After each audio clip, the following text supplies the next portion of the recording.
Olá, está no ar o Repórter Justiça. Confira os destaques desta edição. Volta às aulas. Fique por dentro do que diz a lei a respeito dos direitos dos estudantes. Tribunal do Júri. Saiba como funciona esse tipo de julgamento que conta com a participação da população. Transporte gratuito. Idosos têm direito a passagens de ônibus em rotas intermunicipais e também de um estado para o outro.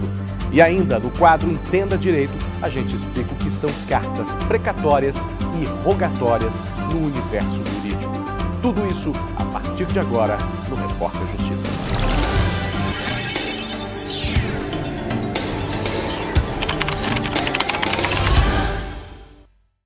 A gente começa o programa de hoje falando de volta às aulas.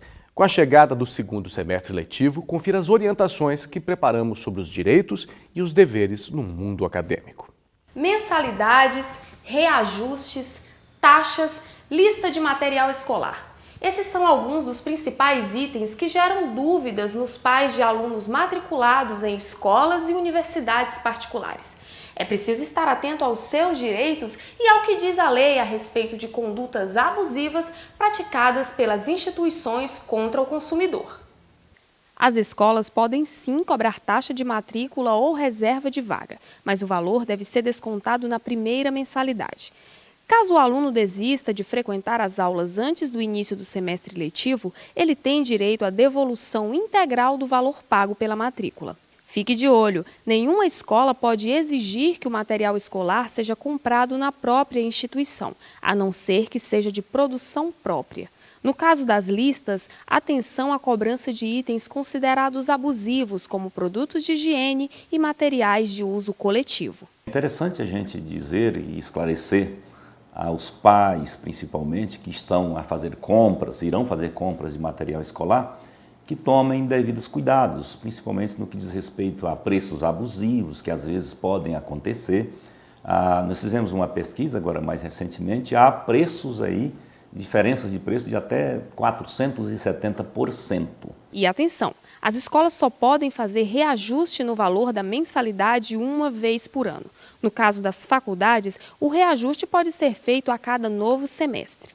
É importante lembrar que se o aluno estiver em débito com a instituição, ele não pode ser desligado antes do final do ano letivo. Também é proibido qualquer tipo de humilhação, constrangimento ou ameaça. No caso das universidades, nenhuma instituição pode reter informações ou documentos de alunos com mensalidade em atraso. Qualquer atitude tida como abusiva por parte dos estabelecimentos de ensino poderão perfeitamente ser corrigidos através de uma denúncia feita ao PROCON e lá serão feitas as devidas adequações. A instituição vai ser chamada e certamente, se não se adequar à norma legal, existem leis para tudo, provavelmente poderá ser punida. E como ainda estamos em clima de férias, vamos a uma dica valiosa ao pessoal da melhor idade que gosta de viajar, visitar os amigos, os parentes. Quem tem mais de 60 anos e renda mensal inferior a 2 salários mínimos tem direito a viajar gratuitamente de uma cidade para outra ou de um estado para outro do Brasil. As empresas de transporte intermunicipal e interestadual devem reservar 2 vagas sem custos aos idosos. Caso esses assentos reservados já estejam ocupados, o passageiro deverá ter desconto de, no mínimo, 50% do valor da passagem no veículo convencional. Esse direito à pessoa idosa é lei e é assegurado pela Agência Nacional de Transportes Terrestres. Vamos agora tirar a dúvida da vendedora Ana Maria da Silva no quadro Por Dentro do Judiciário. Ela tem uma pergunta sobre o Tribunal do Júri. Olha só. Olá, meu nome é Ana Maria e queria saber quanto que uma pessoa pode ir ao júri popular. Olá, Ana. O júri popular é uma instituição prevista na Constituição Federal e as competências são definidas na Constituição e em lei, nesses 2 diplomas. Os crimes que levam a pessoa a júri popular são o homicídio, instigação ou auxílio a suicídio, o infanticídio e o aborto provocado pela gestante ou por terceiro.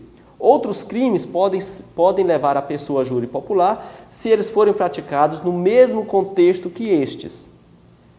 A lei também pode ampliar este rol, mas no momento nós temos a competência do júri popular apenas para os crimes dolosos contra a vida. Se você também tem alguma dúvida sobre o funcionamento da Justiça, mande a sua pergunta para a gente. É bem fácil. Basta ligar para o número 3218-4437 e conversar com a nossa produção. Participe!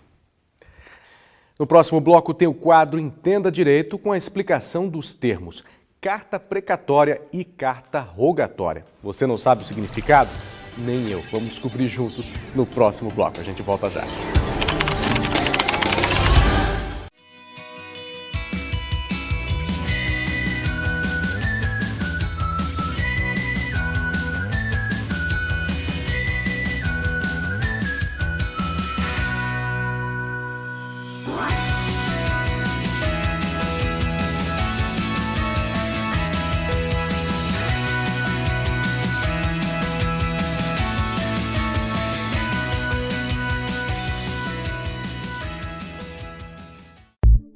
O Poder Judiciário do Tocantins é um dos mais modernos do país.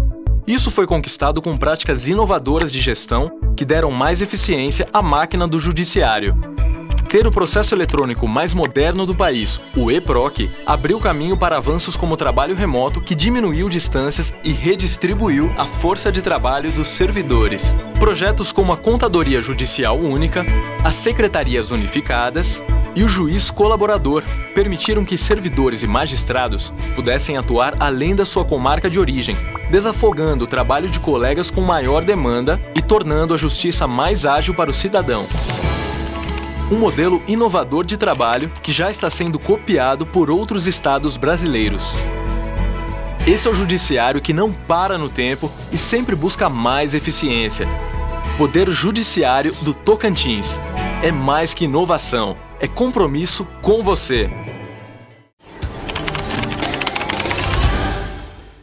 A gente começa esse bloco com notícias da região norte do Tocantins. O Centro Judiciário de Solução de Conflitos e Cidadania está mediando acordos entre a Prefeitura de Araguaína e comerciantes da feirinha da cidade para que eles deixem o local. O que acontece? A feirinha vai ser totalmente reformulada e, para isso, os boxes comerciais que existem atualmente serão demolidos.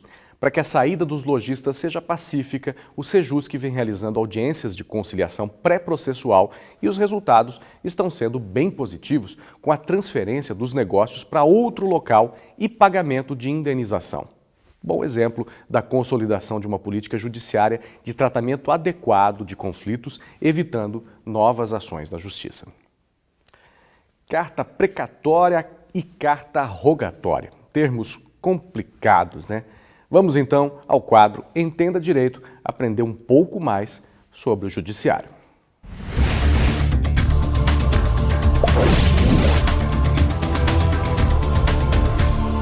As cartas precatórias e rogatórias são instrumentos jurídicos de comunicação entre magistrados. Na carta precatória, a comunicação acontece entre juízes que estão em comarcas diferentes, pode ser no mesmo estado ou não, com o objetivo de cumprir um ato processual que não pode ser feito na comarca de origem. Por exemplo, o juiz precisa de um depoimento de uma testemunha que mora em uma região que não pertence à sua comarca. Ele manda uma carta precatória ao juiz da comarca responsável pela área onde a pessoa reside, solicitando a realização do procedimento necessário para dar encaminhamento ao processo. A carta rogatória segue os mesmos princípios, mas é usada para a comunicação entre juízos de países diferentes.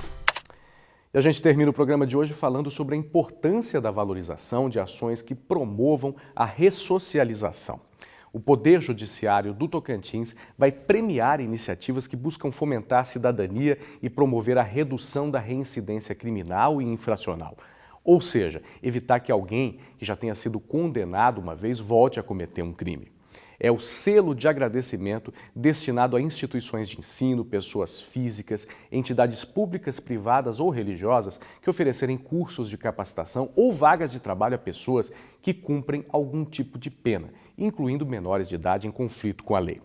Muito bacana essa iniciativa, a justiça afinal depende da participação de todos nós.